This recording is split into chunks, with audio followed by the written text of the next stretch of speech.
Buenos días a todas y todos. Seguimos con la cátedra de Enfermería del Adulto y del Adulto Mayor 1 y vamos a presentar la clase número 9, que es una continuación de lo que habíamos empezado ya anteriormente hace 3 clases con necesidades de oxigenación de los adultos. Esta parte es la parte 4, donde vamos a ver diagnósticos de enfermería. La dividí también en dos partes porque si no se iba muy larga.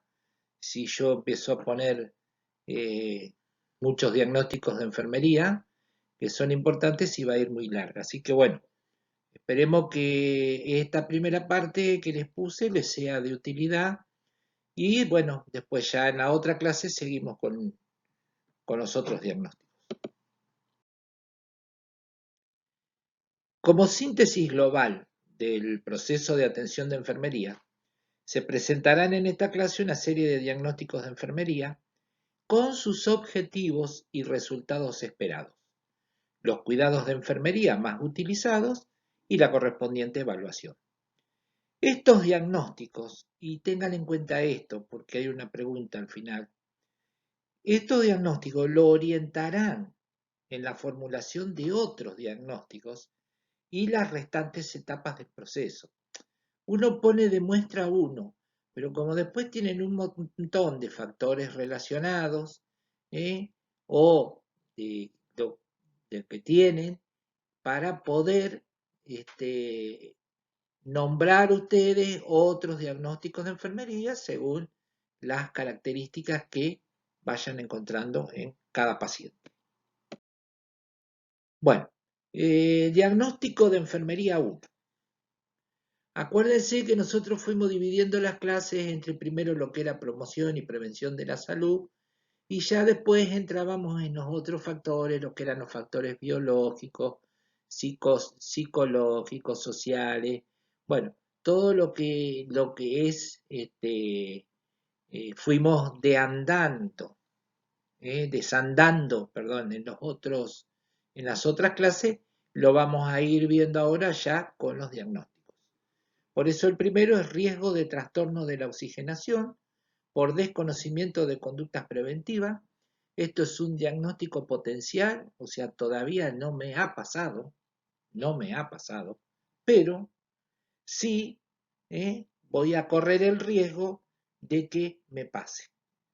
Por ejemplo, si hay una persona que es muy fumadora o alguien que está trabajando en un ambiente muy viciado o alguna cosa, voy a tener un riesgo de trastorno de la oxigenación por desconocimiento de conductas preventivas.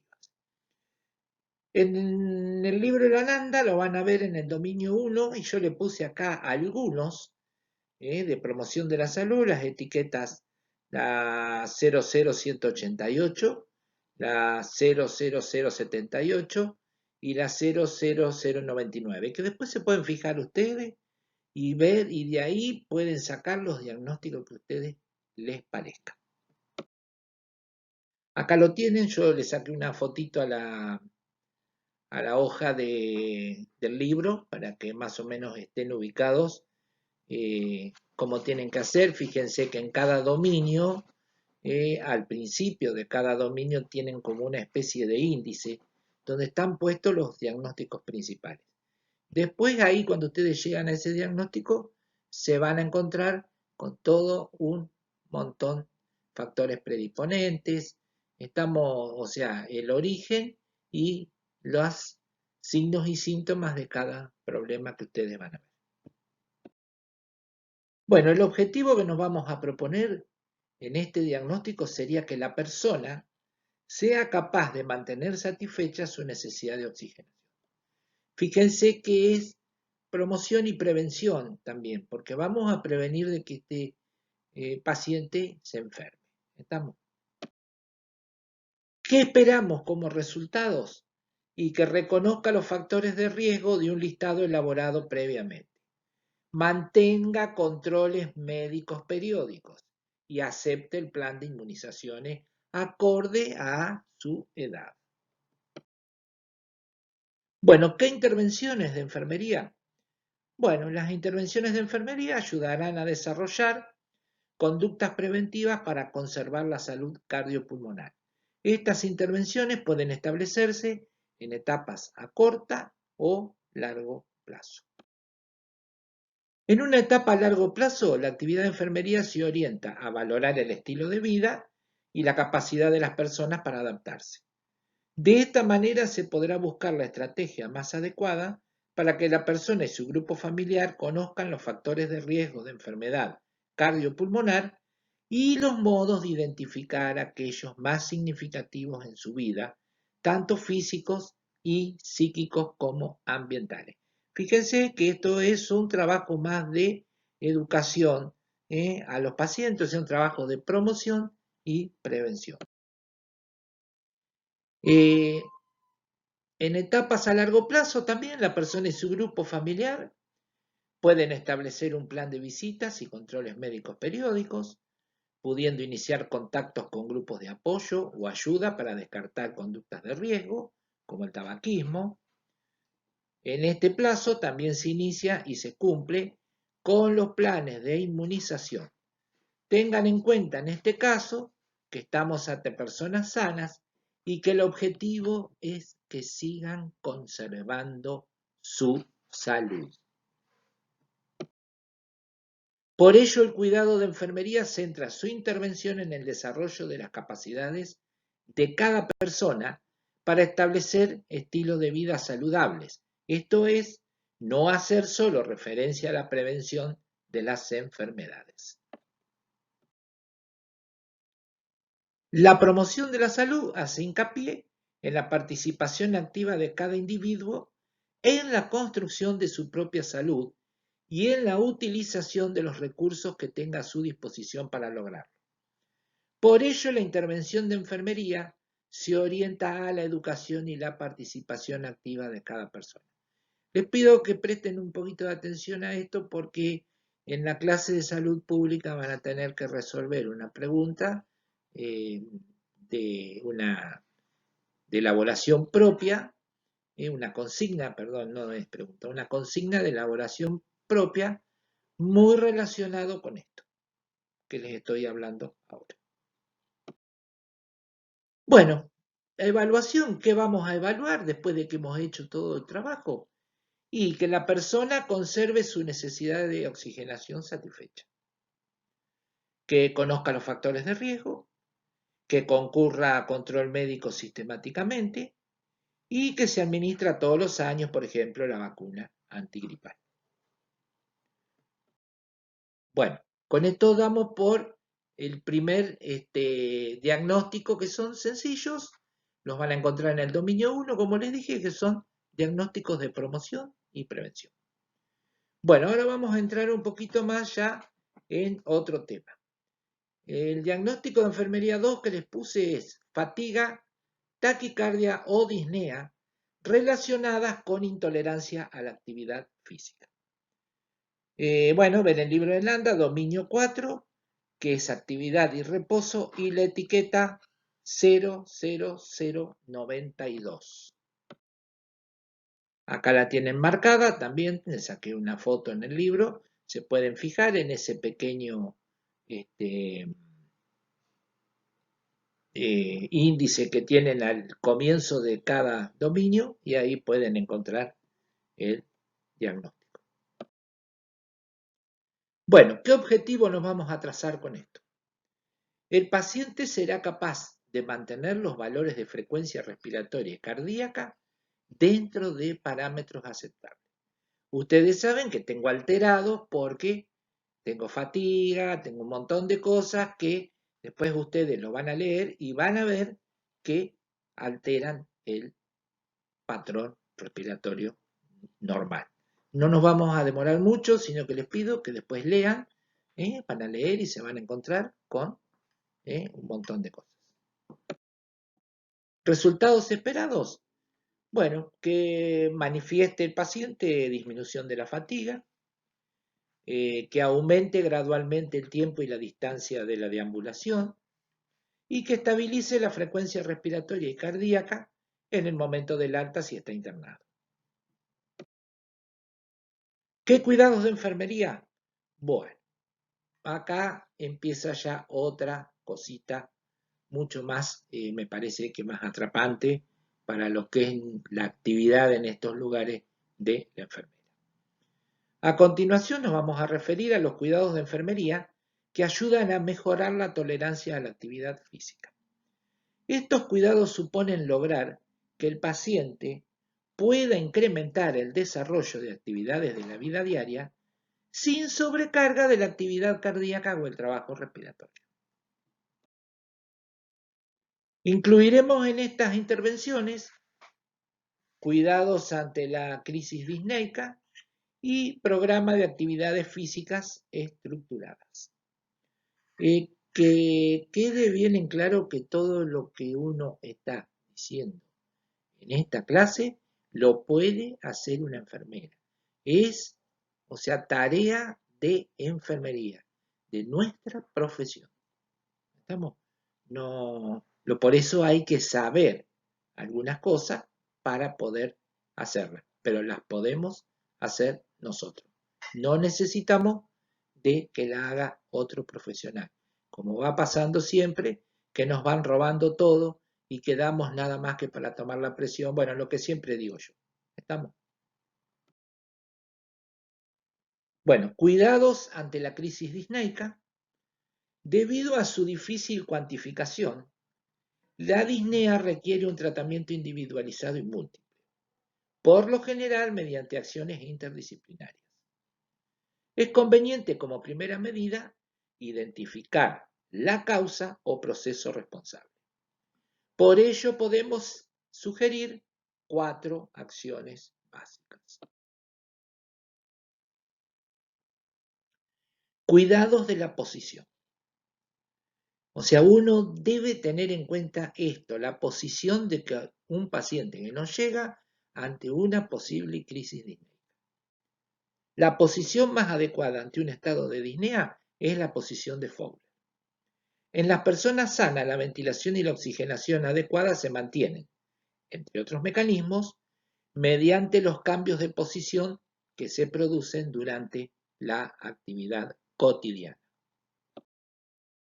Sin embargo, cuando una lesión o enfermedad restringe la movilidad, esta agrava la oxigenación,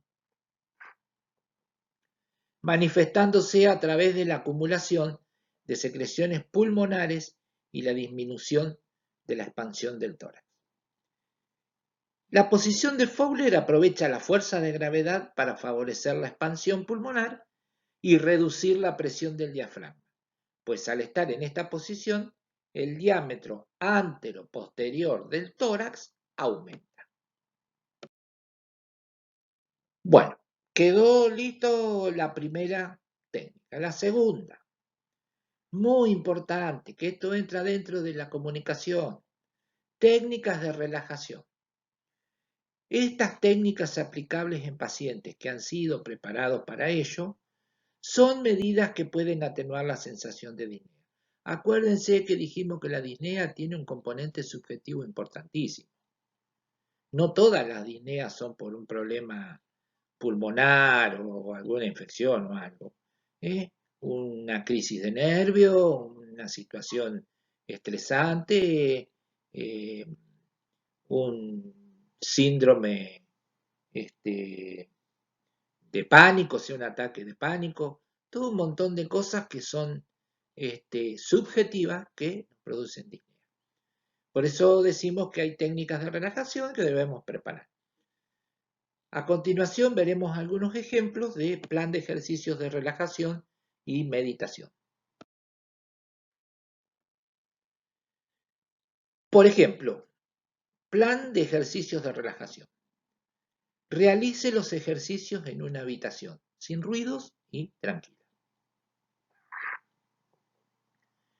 Adopte una posición cómoda, ya sea sentado o acostado, y trate de que otra persona actúe de entrenador para contar los minutos y observando si realiza bien la actividad.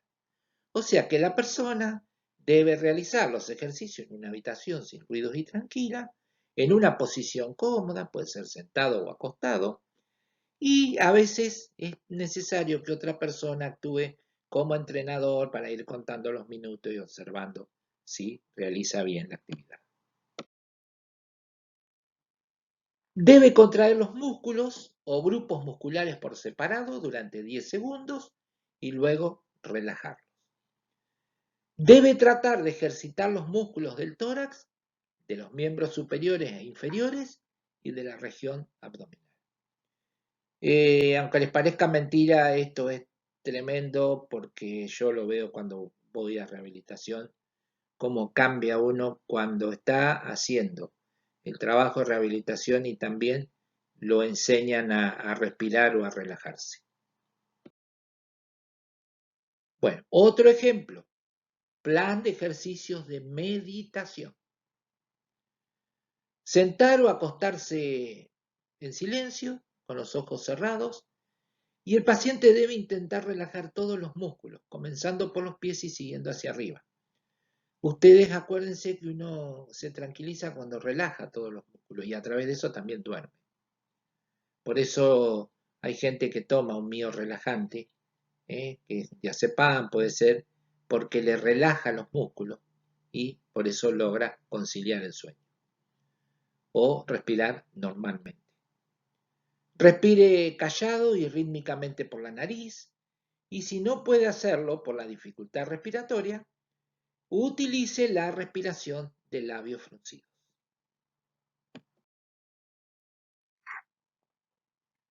Debe tratar de pensar en espacios abiertos, lugares serenos, evitar escuchar lo que sucede alrededor.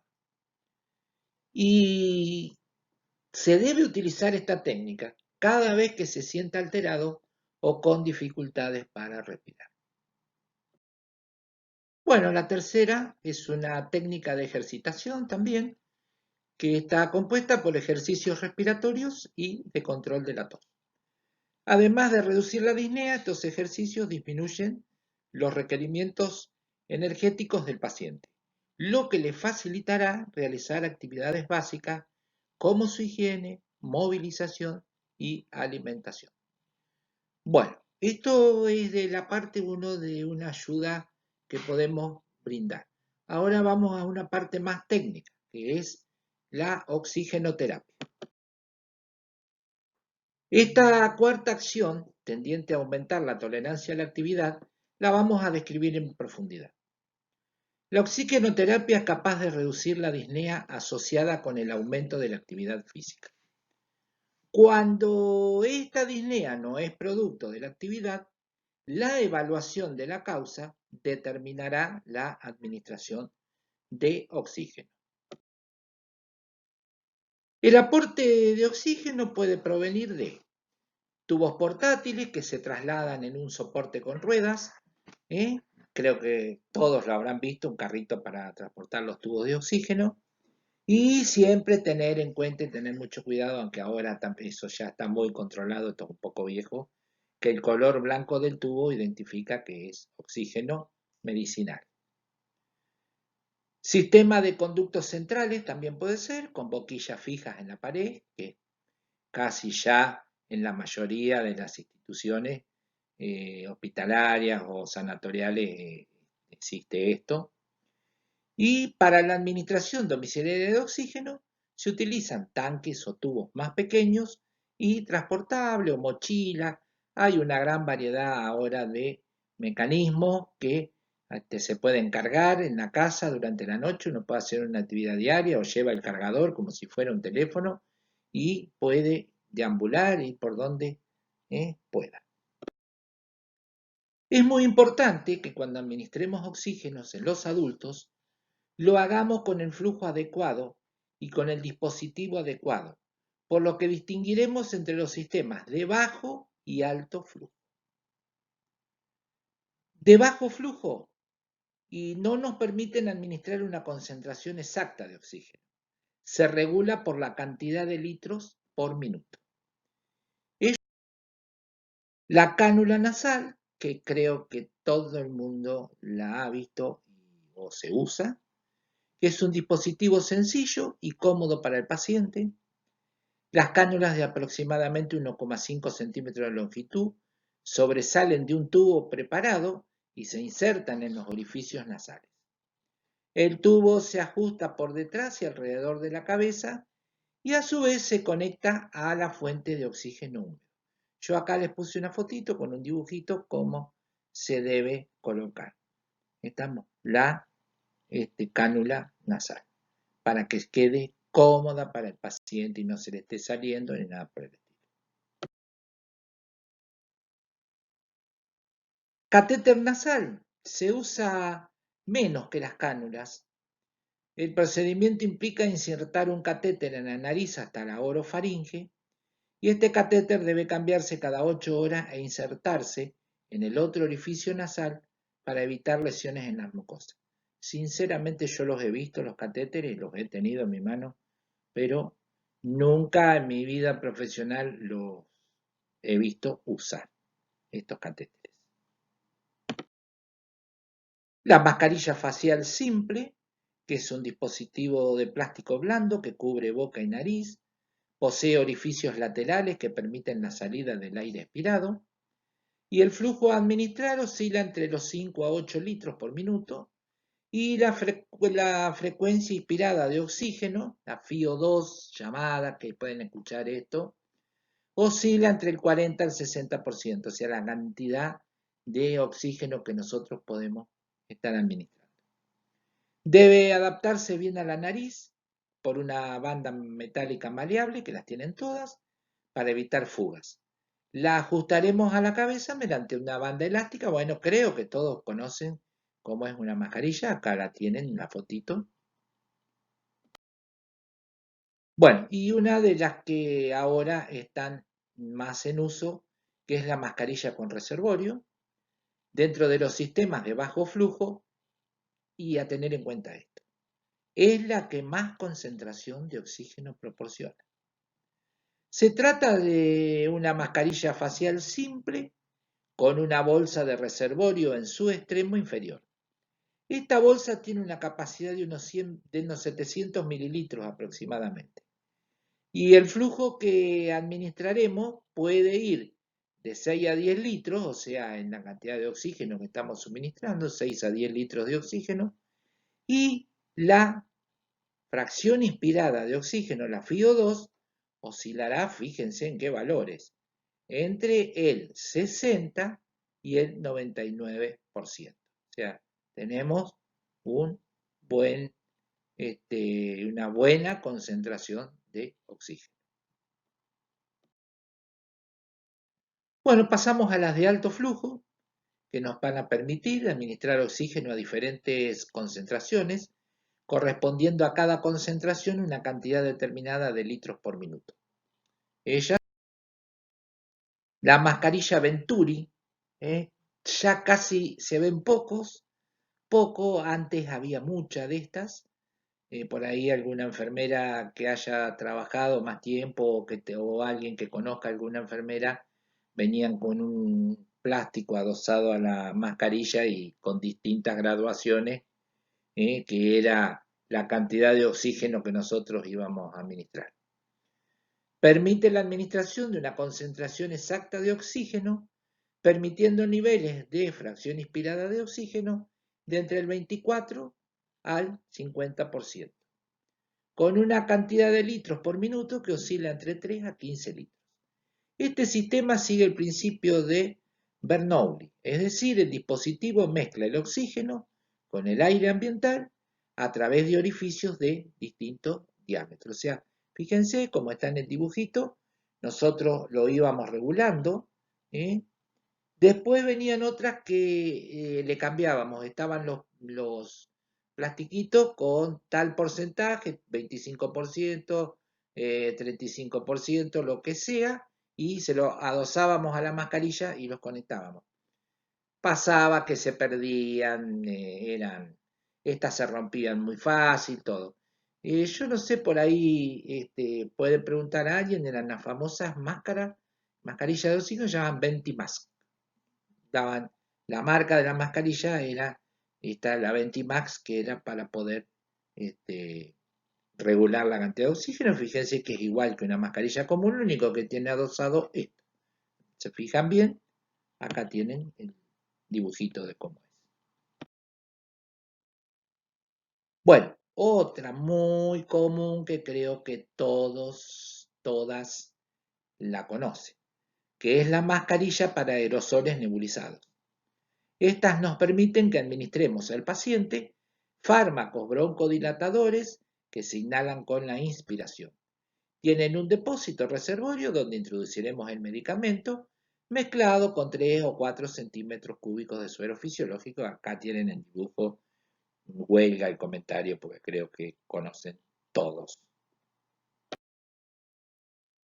El flujo al que se administra suele ir entre los 6 a 8 litros y tiene una duración de unos 15 minutos aproximadamente. Vieron que los nebulizadores, según algunos eh, técnicos o estudios que se han hecho, la nebulización no debe durar más de 7 minutos. Por ejemplo, yo en un tiempo hice un curso de aerosol terapia, estaba muy bueno, y bueno, era antes de que ya vinieran ahora los nebulizadores ultrasónicos automáticos. Cortan solo, después de 7 minutos se apagan. No precisamos estar como antes, que estaba el motorcito 40 minutos marchando, se terminaban rompiendo, bueno, etcétera, etcétera. Los aerosoles nebulizados también los podemos administrar sin medicamentos, es decir, solo con suero fisiológico, siendo muy efectivo para los pacientes con disnea. Bueno, ya nos vamos a una parte un poquito más compleja. Acuérdense que estamos en lo de alto flujo. Oxígeno transtraqueal aporta oxígeno a los pacientes con enfermedades pulmonares crónicas y que necesitan un aporte continuo de oxígeno. Consiste en insertar un catéter tipo intravenoso directamente en la tráquea mediante una incisión quirúrgica en la región inferior del cuello. Yo no sé si han tenido todos oportunidad de ver algún paciente que esté traqueotomizado y que requiera la administración de oxígeno. Suele ocurrir mucho en pacientes politraumatizados que han quedado cuadriplégicos, que necesitan de un aporte continuo de oxígeno a través de una traqueostomía, o algunos pacientes que tienen algunas patologías que han sido intervenidos quirúrgicamente y necesitan a veces del aporte de oxígeno a través de la tráquea. En este procedimiento no existe fuga de oxígeno hacia la atmósfera, como ocurre con las cánulas, por lo que el flujo puede ser más reducido, o sea, a menos litros. No precisamos pasar a tanta velocidad.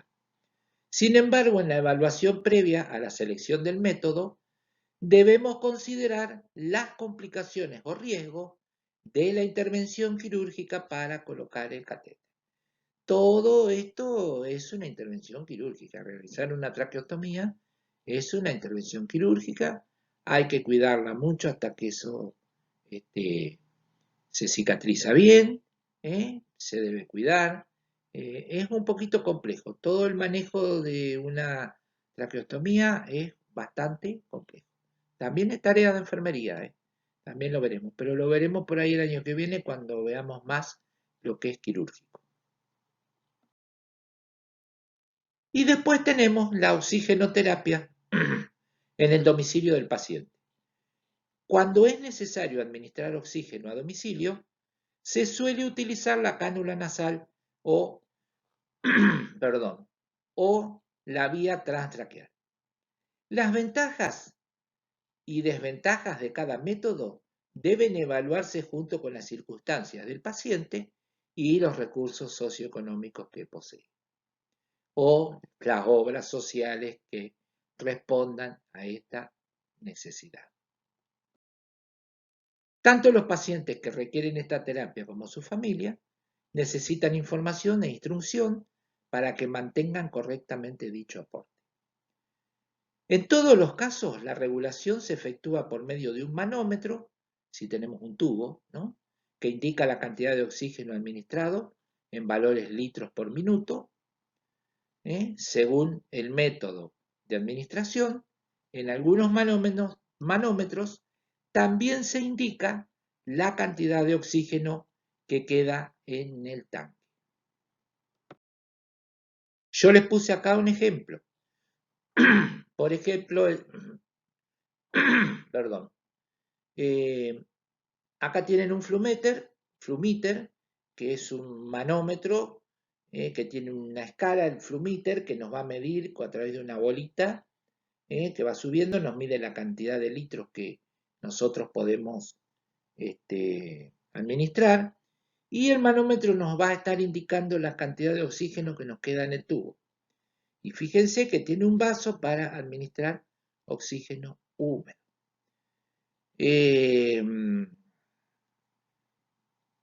Siempre el oxígeno se debe administrar humidificado y, si es posible, a por lo menos temperatura ambiente. Ustedes fíjense que nosotros en el medio ambiente respiramos oxígeno y hay humedad. Acuérdense lo que les comenté la otra vez, que cuando dieron el parcial, muchos de los que habían elegido aire, cómo está compuesto el aire, se habían olvidado de ese 4% que es la humedad. Uno debe tener humedad en el medio ambiente. Por lo tanto, el oxígeno también lo debemos administrar húmedo. Y después la otra foto es un paciente con una mochila que se dirige, está con una cánula nasal y se dirige o a trabajar o a pasear o a cualquier lado con esa mochila, que son las más modernas, que la ha cargado previamente en su casa, porque eso funciona con un motorcito eléctrico tipo nebulizador, y va administrando oxígeno que fabrica, lo fabrica, creo que han visto por ahí algunos armatostes medio grandes que tienen algunos pacientes en la casa, son un poquito más antiguos, que fabrican con el aire ambiente, fabrican oxígeno y se lo ponen a veces a la noche para descansar o a la hora de la siesta, o si están con un poco de disnea, se conectan a ese aparato. Bueno, vamos a ver este cuadrito, presten atención porque también hay una pregunta sobre esto. Las concentraciones de oxígeno que se suministran por las distintas vías suelen ajustarse a los siguientes valores. ¿Qué vía? ¿Cánula o catéter nasal? ¿A cuántos litros por minuto? 8 litros por minuto. Más o menos nos va a dar una concentración de oxígeno entre el 30 al 50%. La máscara facial simple a 4 litros por minuto nos va a dar entre 24 a 28%. Fíjense que, y es imperceptible, o sea, muy poco lo que nos puede ayudar a la máscara facial simple. Por eso ha caído en desuso. Máscara reservorio de 6 a 10 litros por minuto y ya tenemos una concentración importante de oxígeno, del 60 al 99%. O sea que es lo más efectivo. Yo creo que hoy ya todo lo que se le coloca a un paciente que viene con una crisis disneica es una máscara con reservorio. Y después tenemos la cánula transtraqueal, que vimos ahí en la figura, de 8 a 10 litros por minuto, o sea, la administramos entre 8 a 10 litros por minuto de oxígeno y vamos a obtener una concentración del 55% aproximadamente. Si lo considera necesario, revise los procedimientos de administración de oxígeno por distintas vías y las precauciones y cuidados durante su administración. Bueno, seguimos con esto, un programa de actividad física estructurada, o sea, después que dejamos la oxigenación, la oxigenoterapia. Este programa, que se aplica una vez superada la crisis disneica, debe ser controlado y adaptado según la tolerancia del paciente. Tiene como objetivo ayudar activamente al paciente para que logre tolerar cada vez más la actividad física mediante Evaluar la tolerancia a la actividad a través de parámetros como pulso y respiración antes y después de cada actividad. Importante. Enseñar al paciente a descansar después de cada actividad. Planificar las actividades con periodos de actividad y reposo. Desarrollar resistencia aumentando las actividades cada 2 o 3 días. O sea, yo voy aumentando progresivamente. Enseñar al paciente a valorar sus signos vitales para detener la actividad si se presentan alteraciones de ello. Por ejemplo, valorar el pulso, valorar la respiración, no digamos la presión arterial porque no se la va a tomar, pero es muy importante que sepa valorar un paciente sus propios signos vitales, que son la frecuencia respiratoria y las pulsaciones por minuto. Es esperable que a medida que se desarrolle el programa y los problemas y trastornos físicos del paciente comiencen a disminuir, se produzca al mismo tiempo una mejora en la fuerza y resistencia muscular que se manifiesta en mayor tolerancia a la actividad física y una reducción de la ansiedad, la depresión y el estrés. Esto de la ansiedad suele ocurrir mucho, que por ahí uno se va a acostar, está todo el día bien, y se va a acostar y le parece que no puede respirar. ¿Estamos? Y empieza con una crisis de ansiedad, que lo puede llegar a estresar y también a deprimir un poco porque ya se empieza a sentir mal. Va llegando la hora de ir a la cama, de irse a dormir y empieza con este problema y bueno, se empiezan a bajonear bastante.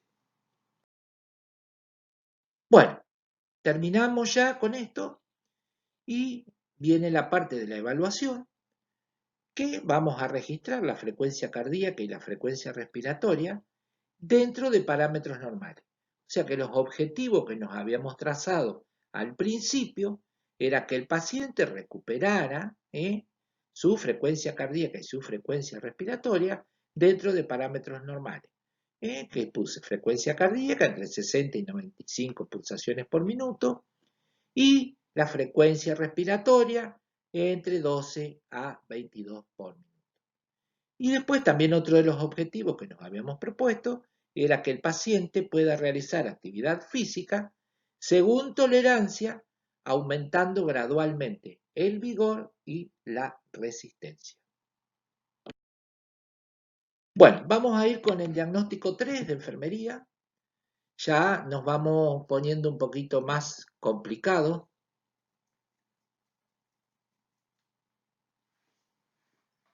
Este es patrón respiratorio ineficaz relacionado con distintas causas, con distintos orígenes y manifestado por distintas sintomatologías.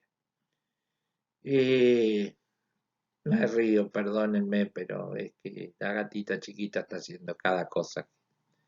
Son irreales. Pero bueno.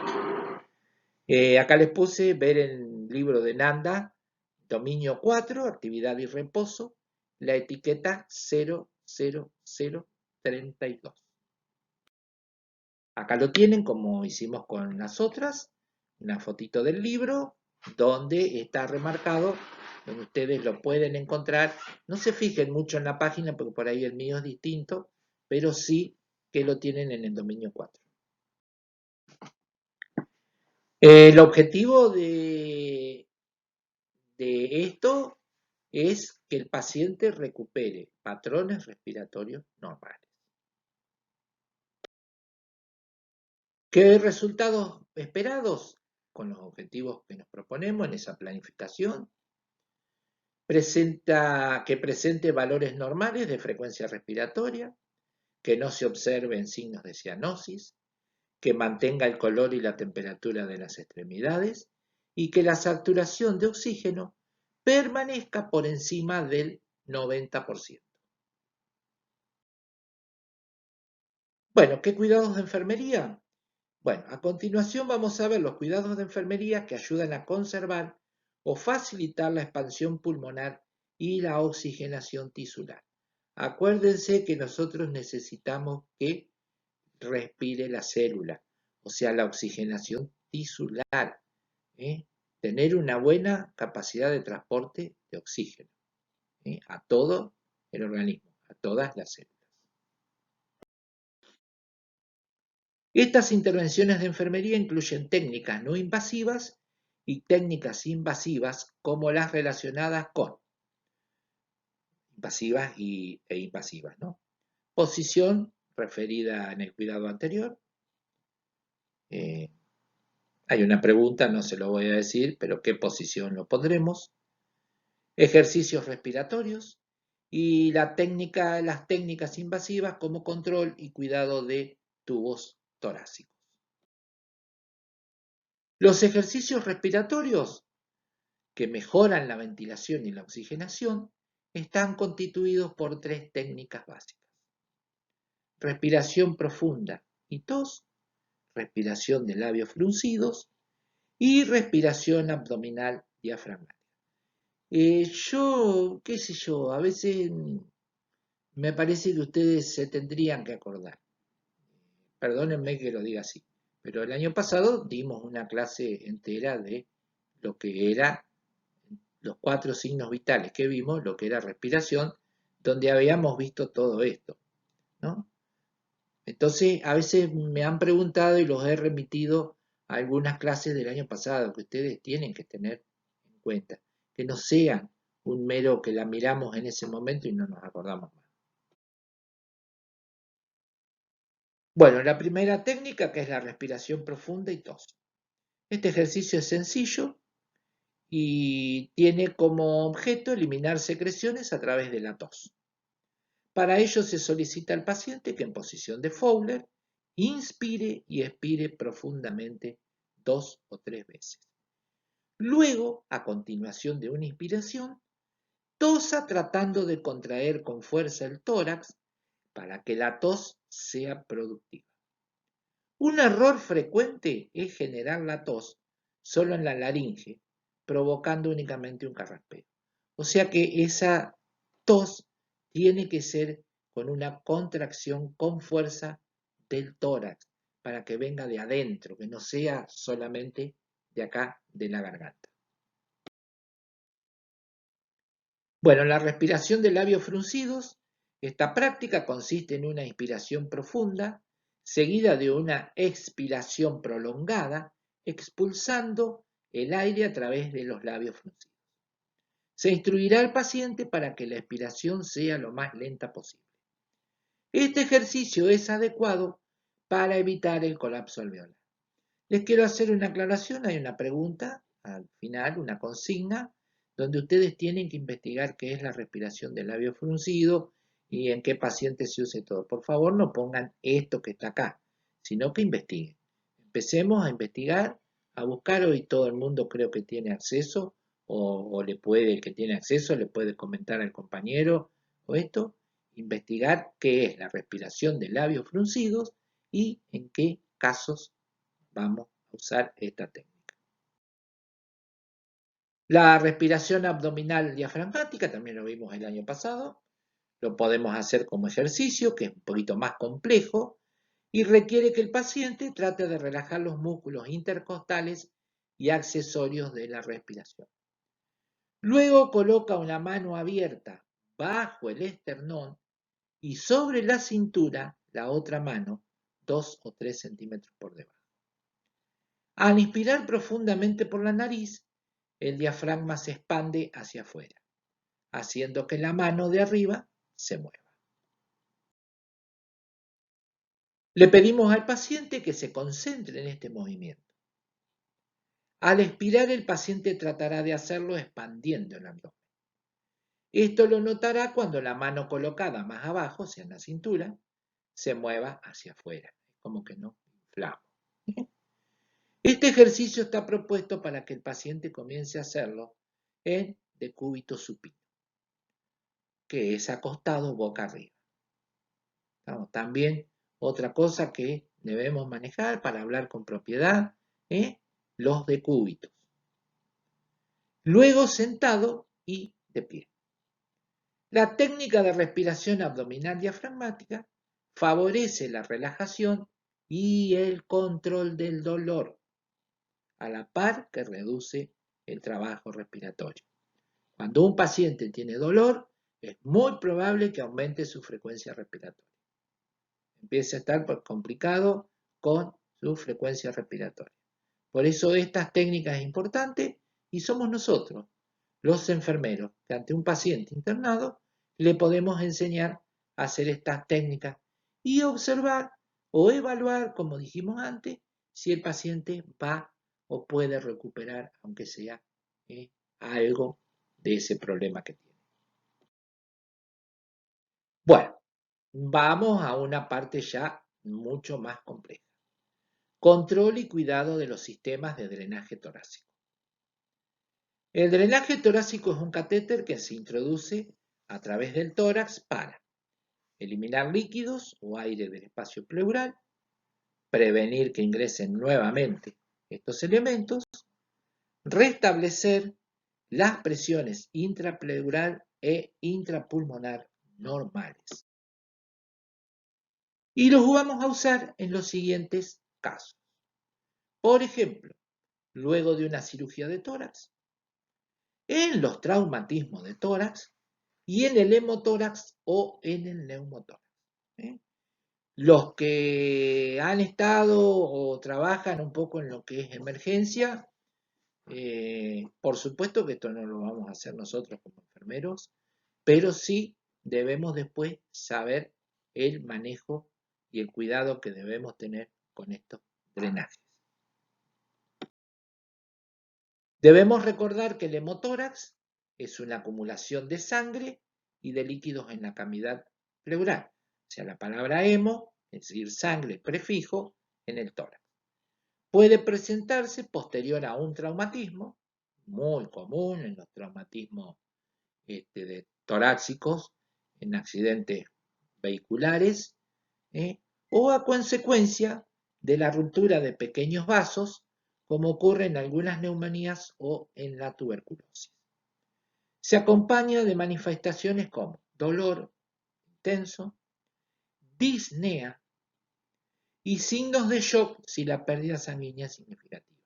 Acuérdense que si está perdiendo sangre a una cavidad, esa sangre se pierde de ir a todo el circuito circulatorio. Entonces, nos vamos quedando sin sangre, lo que nos va haciendo entrar en shock. Aunque es mucho más complejo todo lo del hemotórax, yo no me voy a perder ahora en describir cómo es un hemotórax y qué causas puede producir. Los que ya vuelvo a repetir, los que han estado en trauma y emergencia, a lo mejor se han encontrado con situaciones de hemotórax y a veces también asociado con neumotórax, un hemoneumotórax. Pero bueno, no lo vamos a describir ahora, pero sí que sepan esto, que produce dolor, disnea y signos de shock si la pérdida sanguínea es significativa. El neumotórax es la acumulación de aire en el espacio pleural que provoca un colapso pulmonar. Puede desencadenarse en forma espontánea, o sea, idiopático, común en los adultos jóvenes. Chicos que van caminando y sienten como un chuzazo en la espalda, dolor bastante importante, y cuando concurren a la consulta médica, un neumotórax. O sea, había una bulla, alguna otra cosa que provocó una rotura en la pleura y hay una fuga de aire. Como consecuencia también de traumatismos o de procedimientos invasivos, como la toracocéntesis, o a veces también hay que tener cuidado cuando se coloca una vía central. El que coloca la vía central debe estar muy avesado. Hay quienes se aseguran enseguida de colocar una vía central, si han pinchado 2 o 3 veces, porque no estaban muy avesados en el tema de perforar la pleura allá arriba y provocar un neumotórax. O sea, puede suceder, son cosas que suceden, como cuando nosotros vamos a colocar una vía y no la enganchamos. O sea, no podemos. Y también le suele suceder a veces al médico emergentólogo o al que está en la guardia o donde sea, que tiene que colocar una vía central, tiene estos riesgos. Bueno, el paciente manifiesta en el neumotórax, lo que le dije, disnea y dolor. Los sistemas más comunes de drenaje torácico son, o sea, cuando ya se coloca un drenaje torácico al paciente con un neumotórax o con un hemotórax. Sistema de un solo frasco, que es el más simple por ahí, el más común que vamos a ver. Solo un frasco sirve de recolector y de sello hidráulico. En la respiración normal debe esperarse fluctuaciones en el nivel del agua del frasco. El nivel debe ascender en cada inspiración, más o menos unos 2 centímetros. Asciende cuando inspiramos y desciende cuando expiramos. Yo acá les puse un dibujito, cómo estaría conectado. Generalmente solemos usar una sonda, lástima que bueno, estas clases son así, para poder mostrar una sonda de Petzer, le pueden decir por ahí a la profesora de práctica si no le muestran, una sonda de Petzer usada para drenajes torácicos. Y tienen el frasquito, como va, conectado, del tubo del paciente, viene, lo sella el agua y tiene un tubo abierto a la atmósfera para airear. Lo que me va a hacer es que ese frasquito no estalle ni nada, no necesitamos de ninguna bomba que esté aspirando nada, va directamente a la atmósfera. Bueno, sistema de 2 frascos permite que el líquido fluya al frasco de recolección y el aire al frasco de cierre hidráulico. En este sistema, las fluctuaciones se producen en el frasco de sello de agua. Esta forma de drenaje facilita la medición y observaciones más exactas del líquido drenado. O sea, yo con este sistema de 2 frascos me va a ser muy fácil medir y observar el líquido que se va drenando de los pulmones, ya sea un líquido por alguna infección que haya o un líquido por un hemotórax, lo que sea, lo vamos a ir controlando mucho más fácil. Acá tienen, dibujito como es, muy parecido, lo que tiene que le agregamos otro frasquito, que va a ser el que sella, el que tiene agua, el que nos va a fluctuar en cada inspiración y expiración, va a ser el segundo. En este va a caer lo que vamos drenando, por eso nos va a dar para poder medirlo. Y después tenemos otro sistema de 3 frascos con succión controlada, permite la evacuación de cualquier volumen de aire o líquido. El frasco de succión contiene un tubo largo sumergido en el agua y 2 tubos cortos. El tubo largo se abre a la atmósfera y un tubo corto se conecta con los otros frascos. Uno de sello hidráulico y otro de recolección. O sea que, bueno, al dibujo agregamos otro frasco más. ¿Estamos? Casi prácticamente no se ven mucho estos. Solamente por ahí en algunas terapias podemos ver estas técnicas cuando, ya les dije, alguien con algún problema mucho más crítico va a lleva a un cuidado con estas técnicas. Bueno, oxigenoterapia, como siempre. El objetivo de la oxigenoterapia es prevenir o disminuir la hipoxia. Cualquier paciente que presente deterioro de la oxigenación tisular se puede beneficiar con la administración controlada de oxígeno, pero esta sola no sustituye las demás formas de tratamiento. O sea que la oxigenación sola no sustituye otras formas de tratamiento. El oxígeno y atención con esto. Por favor, el oxígeno debe ser considerado como un fármaco. Es una indicación médica, la administración de oxígeno. ¿Por qué es costoso? Primero, bueno, si quieren, no lo ponemos, lo dejamos, bueno, pero sí sepan que tiene efectos secundarios peligrosos y su administración se debe vigilar continuamente para asegurar que el paciente recibe la concentración prescrita. Tampoco a mí me atrapan todas estas cosas, perdónenme, pero no me voy a detener en esto, lo vamos a ver cuando veamos algunas patologías, los riesgos que corremos con una mala administración del oxígeno por parte nuestra. Bueno, ya terminando la evaluación, debemos valorar que los signos de perfusión tisular adecuado, o sea que el paciente recupere signos de perfusión tisular adecuado con una saturación de oxígeno del 95% más o menos. Y valorar la frecuencia respiratoria de 22 para abajo, un poquito como máximo de 22 por minuto. Bueno, pasamos al diagnóstico de enfermería 4. Vamos a ver hasta este. Tengo más, pero si no se hace muy largo, lo vamos a dejar para la otra clase. Vamos a ver hasta este diagnóstico, que es respiración laboriosa y presencia de ruidos relacionada con la acumulación de secreciones en las vías aéreas. Y ver en el libro de Nanda, dominio 11, que es seguridad, protección, la etiqueta 00031.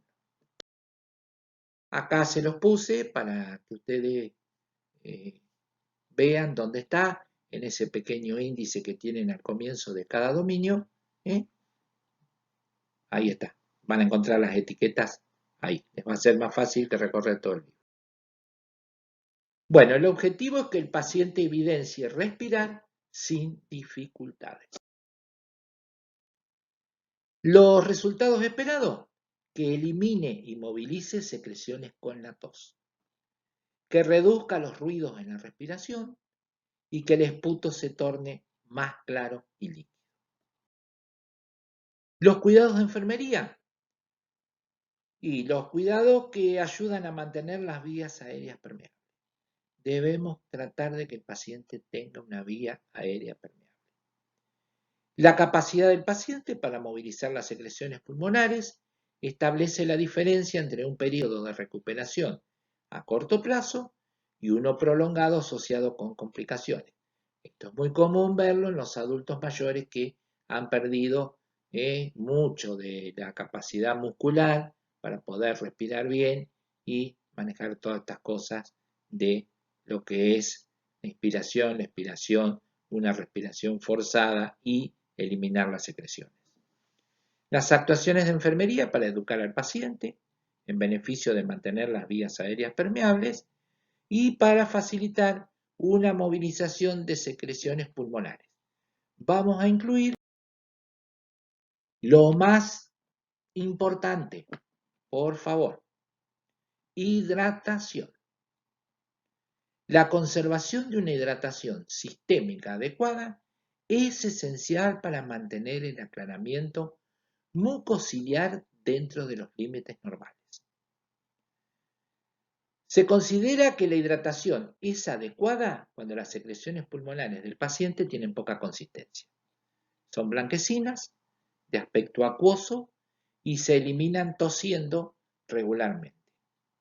La tos excesiva requerida para eliminar el moco espeso es agotadora, salvo que esté contraindicado. En la mayoría de los casos, el aporte líquido debe estar o está entre el 1,5 litros y los 2 litros diarios que debe tomar cualquier ser humano, pero principalmente en pacientes que están con una complicación de esta, debemos vigilar bien la hidratación. La humidificación, también importante, importantísimo.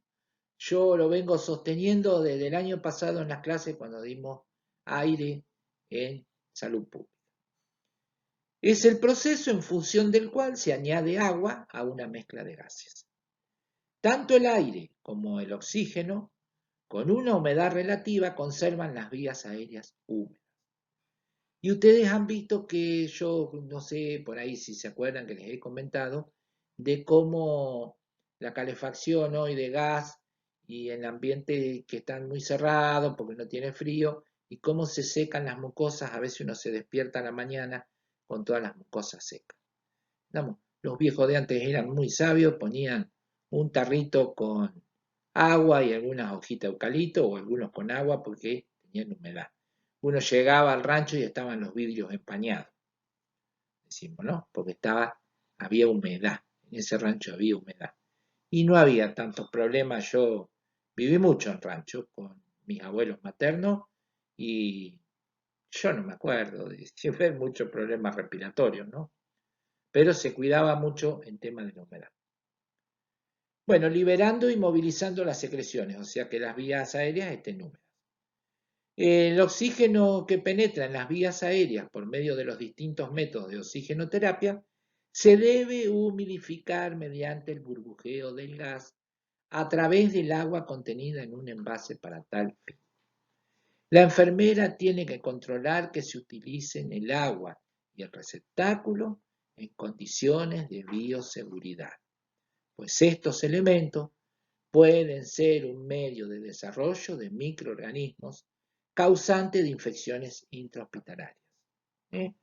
Yo creo que ahora existen unos recipientes que son descartables. Se usan para un paciente y se descartan.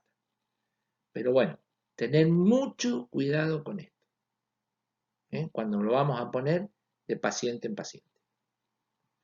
Y otra cosa, eh, no sé si está más adelante, pero no, que el agua sea agua bidestilada, que no contenga otros elementos, porque después también toda la tubería o lo que sea se llenan con esa potasa que tiene el agua acá en esta zona, el agua potable, y va estropeando todo el sistema.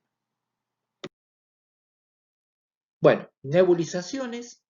Las nebulizaciones es el proceso por el que se añade humedad o medicamentos para ser inspirados junto al aire y oxígeno, a través de un aparato denominado nebulizador. Este aplica el principio de la aerosolización para suspender un número máximo de gotas minúsculas del aire inspirado.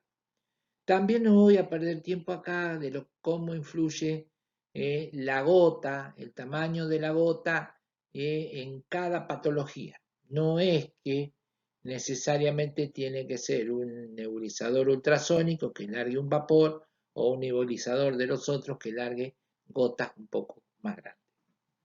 Lo vamos a ver después cuando veamos algunas patologías. La humedad sobreagregada al sistema respiratorio favorece la limpieza de las secreciones pulmonares. Por lo tanto, la nebulización suele utilizarse para administrar fármacos. El nebulizador de impulso aerosólico utiliza un gas a presión, o sea, echa como viento, va como soplando en la manguerita, uno escucha, y va soplando cuando pone la mascarilla para nebulizar, sopla, como si fuera el tubo de oxígeno. Y el nebulizador ultrasónico emplea vibraciones de alta frecuencia para pulverizar el agua o los medicamentos en pequeñas gotas o partículas. Bueno, también prestar mucha atención a esto, por favor. Por riesgo de infecciones cruzadas debido al uso de los nebulizadores, se recomienda tener en cuenta las siguientes precauciones al utilizar esta terapia. Utilizar solo nebulizadores que tengan filtros de bacterias. Estamos hablando de lo que se usa en instituciones. Utilizar solo agua estéril y desechar el resto de agua cuando se termina la terapia. No trasladar equipos de nebulización a domicilio desde el hospital, pues hay posibilidad de transportar a la comunidad microorganismos intrahospitalarios de gran resistencia. Y mantener normas de asepsias sobre el equipo. Bueno, fisioterapia pulmonar. Por ahí esto está, lo podemos hacer nosotros como enfermeros, pero es muy visto esto que lo realicen los kinesiólogos o un fisioterapeuta. La fisioterapia pulmonar, no ejercicios, es la utilización conjunta de 3 terapias para movilización de secreciones pulmonares. Posterior a la fisioterapia es conveniente que el paciente realice ejercicios de tos y en algunos casos que así lo requieran, se hará aspiración de secreciones. Se considera en esta terapia la percusión torácica. Consiste en percutir alternativamente la pared del tórax sobre las zonas por drenar. Se coloca la mano de forma que el dedo pulgar y el resto de los dedos se toquen y que la mano quede ahuecada, o sea, como una cuchara. Se golpea suavemente con las manos alternadas sobre una tela delgada sin botones ni cierres. Esta terapia está contraindicada en los pacientes con trastornos hemorrágicos, osteoporosis o traumatismos de tórax. Bueno, acá tienen un ejemplo, cómo queda la mano, en forma de copa o de cuchara, dije yo, y cómo percute. Creo que la gran mayoría ha visto esto, por ahí los que tienen chicos y han estado con una bronquiolitis o algo y han necesitado de que la kinesióloga les golpee un poquito, y los adultos también, es una técnica que se utiliza bastante. La vibración. Esta técnica consiste en una especie de presión vibratoria que se aplica a la pared torácica durante la expiración. La vibración incrementa la expiración del aire, facilita el desprendimiento de la mucosidad e induce a la tos. Bueno, acá tenemos un ejemplo, creo que también lo han visto, creo yo, porque percute primero, o sea, golpea con la mano el kinesiólogo o la kinesióloga y después hace una vibración, como estamos viendo acá, con sus manos. Y el drenaje postural, que utiliza técnicas de adopción de distintas posiciones para extraer las secreciones de segmentos pulmonares específicos y los bronquios hacia la tráquea. Las posiciones son variadas. La más utilizada son la posición de Trendelenburg, en prono y lateral, y por abdomen, y el decúbito prono con el tórax y el abdomen elevados sobre almohadas. Acá tenemos los dibujitos como las posiciones más comunes de drenaje postural. Para drenar qué parte del pulmón, fíjense cómo está el lóbulo superior, qué técnicas usamos, los lóbulos medios, qué técnicas usamos, y el lóbulo inferior, qué técnicas vamos a usar para ver el drenaje postural.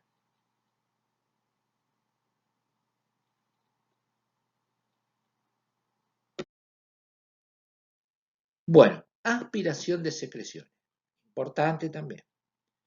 Cuando el paciente no es capaz de eliminar las secreciones mediante la tos, se debe recurrir a la aspiración para limpiar las vías aéreas. Se utilizan principalmente 3 técnicas de aspiración. 1. Aspiración orofaringea y o nasofaringea, o sea, por la boca o por la nariz, o sea, se utiliza cuando el paciente puede toser, pero no puede eliminar las secreciones. El procedimiento, esto no suele pasar mucho con los adultos mayores.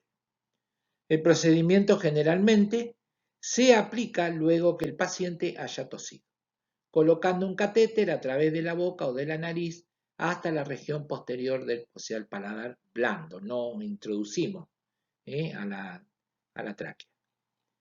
Cuando el paciente sea capaz de arrojar el moco, esta aspiración no va a ser más necesaria. Bueno, acá tenemos un ejemplo. Yo les puse acá de utilizar, a veces podemos utilizar para no producir algunos traumatismos por la nariz, por la nasofaringea, sino por la orofaringea, utilizar una cánula de Mayo o de Guedel, como quieran llamarlo, porque el paciente si está consciente y cierra la boca y muerde la sonda. Entonces, si uno pone lo que está en el medio, que es una cánula de Mayo, la ponemos, esa cánula es hueca, entonces por ahí podemos introducir la, la sondita con la que vamos a aspirar. Y lo que va a morder, fíjense que tiene eh, como algo duro, lo que va a morder es la cánula y a nosotros nos va a permitir introducir esa cánula para poder aspirar. Bueno, aspiración orotraqueal y nasotraqueal. Ya estamos yendo a lugares más profundos. Se aplica cuando el paciente no es capaz de toser y no tiene instalado una vía aérea artificial. O sea, todavía no estamos ni con asistencia respiratoria mecánica, ni traqueotomía, nada. Es un paciente que no tiene una vía aérea artificial. El catéter se introduce hasta la tráquea a través de la boca o de la nariz, la misma forma, orotraqueal o nasotraqueal. ¿Sí? Y es aconsejable esta última vía, la de la nariz, ya que por la nariz se reduce el reflejo tusígeno, o sea, ese reflejo de que cuando uno introduce la sonda por la boca, el paciente tiende como a ahogarse, como a toser. Recordar siempre que la totalidad del procedimiento no debe tardar más de 15 segundos. No debemos entusiasmarnos, porque durante la aplicación del catéter no va oxígeno en cantidad adecuada a los pulmones y se produce anoxia, una falta de oxígeno.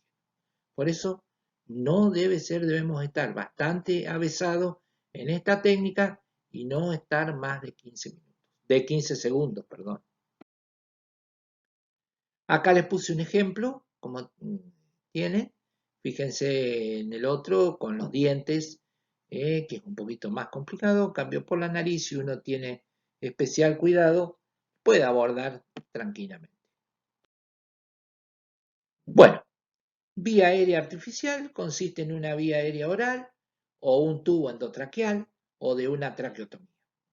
La vía aérea artificial se indica cuando el paciente tiene reducidos sus niveles de conciencia, cuando hay obstrucción de las vías aéreas o en caso de ventilación mecánica. La vía orotraqueal es el tipo más sencillo de vía aérea artificial. Consiste en un tubo endotraqueal que se coloca en la boca hasta la orofaringe, previniendo el desplazamiento de la lengua hacia la orofaringe, que en caso de pacientes inconscientes puede provocar dificultades de ingreso de aire. El borde externo de la cánula debe quedar sobre los dientes del paciente y esos tubos endotraqueales nos van a proporcionar un acceso fácil a la tráquea del paciente para realizar aspiración en todo su trayecto. Debido a que con la colocación de vías aéreas artificiales el paciente ya no dispone de humectación normal de las mucosas, las acciones de enfermería deben garantizar que mediante nebulizaciones u otros sistemas de humidificación se brinde la humedad suficiente que necesita este tejido. Bueno, acá les puse unos dibujitos de lo más común. Lo que tienen arriba del todo es un tubo endotraqueal que vienen de distintas medidas. Hay una forma empírica de calcular el diámetro del tubo, que es con el dedo meñique del paciente, más o menos el grosor, el diámetro del tubo. Después, cómo se introduce a través de un instrumento llamado laringoscopio, que baja la lengua y mira el médico. Yo no sé si todos han tenido oportunidades de ver cuando se intuba un paciente y se introduce ese catéter que estamos viendo y después se infla un manguito, como cuando inflamos el globito de la sonda vesical, para que quede sellado totalmente. Algo que les quiero decir es que hay que tener mucho cuidado cuando estos pacientes tienen varios días que están con intubación, porque se puede producir un decúbito a través de ese globito, ese manguito que solemos inflar. Entonces a veces hay que inflarlo y cambiar un poquito de lugar por ahí podemos pedir instrucción, que lo haga un médico, o si estamos ya mucho más avesados con la técnica, lo podemos hacer nosotros, porque si se produce un decúbito, es una lastimadura, una ulcerita en la tráquea, puede ser complicada la cosa. Entonces hay que tener mucho cuidado. Acá lo están viendo en el tercer dibujo, cómo está inflado ese manito. Bueno, la evaluación evidencia de que las vías aéreas estén permeables y eupnea. Eupnea, acuérdense que es respiración normal. Eupnea. Y que tenga presencia de tos productiva con esputo claro. O sea que si tiene alguna patología, por ejemplo un EPOC, algún fumador o algo, que tosa y que ese esputo sea claro. Bueno, con esto terminamos. Vieron que se hace un poco largo. A mí me gusta mucho este tema, pero bueno, no sé a ustedes qué les parecerá. Les pongo las consignas. Describa cómo es la posición de Fowler y en qué casos la usaría y por qué. ¿Está explicado acá en la clase? Si no, van, investigan, se fijan en algún libro, se fijan en la web, donde quieran. Otra cosa que se los dije cuando lo nombré. Investigue y describa la respiración de labios fruncidos. Van a describir qué es la respiración de labios fruncidos y ahí va a estar en qué patologías o en qué situaciones yo voy a hacer que el paciente utilice esta técnica de respiración de labios fruncidos. Consigna 3, 2 partes. ¿Cuál considera que debe ser la primera medida que se debe adoptar frente a una crisis disneica? O sea, yo estoy en la guardia y me cae un paciente con una crisis disneica. ¿Qué es lo primero que debo hacer? Y a partir de ello, ¿qué acciones implementaría? O sea, tiene 2 consignas, que sería ¿qué es lo que hago? Y a partir de ello, ¿qué acciones implementaría? Y el 4, a modo de síntesis, le proponemos que complete el siguiente cuadro con las ventajas y desventajas de los distintos métodos utilizados en la administración de oxígeno al paciente adulto. O sea, el método que vamos a usar, qué ventajas tiene y qué desventajas tiene. ¿Cuál de estos métodos utiliza con mayor frecuencia? Y acá yo le agregué esto o ha visto que se usa, porque a lo mejor todavía ustedes no han estado en esto y bueno, pero han visto mientras han estado haciendo las prácticas algunos pacientes que estaban con apoyo de oxígeno. ¿Y qué parámetros tiene en cuenta en la elección del método? O sea, del método que vamos a usar. Si es una cánula nasal, si es una mascarilla, si es una con tipo Venturi, tipo 20 Max, esa que le íbamos regulando el porcentaje de oxígeno, o la máscara con reservorio. ¿Estamos? Eso es lo que vamos a ir, lo que vamos a elegir, que vamos a ir viendo según los parámetros que uno necesita recuperar, vamos a usar tal cosa.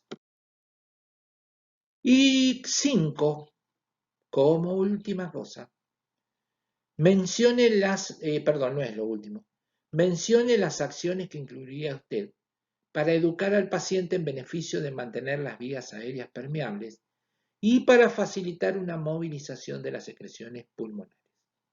También, fíjense que lo vimos en el último diagnóstico. Y el 6, y acá van a trabajar un poquito ustedes, no es muy difícil, elabore un diagnóstico de enfermería con el formato PES, problema, etiología, sintomatología, sobre lo que hemos visto hasta ahora. Elijan ustedes, de ahí van a ver que tienen un montón de factores que pueden hacer que uno haga un diagnóstico. No es una sola patología. Tenemos varios casos. Entonces yo voy a redactarlo de la forma que está acá. Problema, ¿qué problema tiene? ¿Qué origen tiene ese problema? ¿Y qué sintomatología tiene ese problema?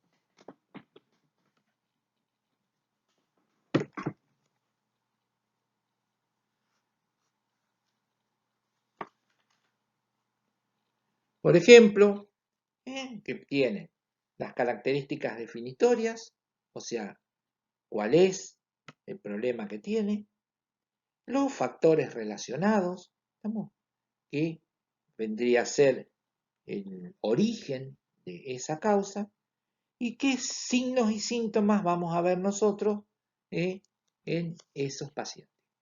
Con eso vamos a ir redactando un diagnóstico de enfermería. El que a ustedes más les guste y que ustedes más quieran, usen todo lo que tienen. Cada etiqueta del libro, usen y hagan ustedes, sean creativos, el diagnóstico que les parezca. Bueno, muchas gracias por todo. Una clase un poquito larga, pero me parece, a mí principalmente, me parece interesante. Y dejamos para otra clase otros diagnósticos que también los vamos a ver, vemos mucho, todo esto que hablamos hoy se ve mucho, se ve bastante, entonces los vamos a ir dejando, porque si no era mucho para hoy, era mucho, fíjense que en 4 diagnósticos nos llevó 1 hora 20 más o menos. Bueno, muchas gracias y como siempre, ya saben, consulten. Me gusta porque ahora hay compañeras que hacen la consulta en el grupo y muchos se están fijando o mirando lo que se contesta.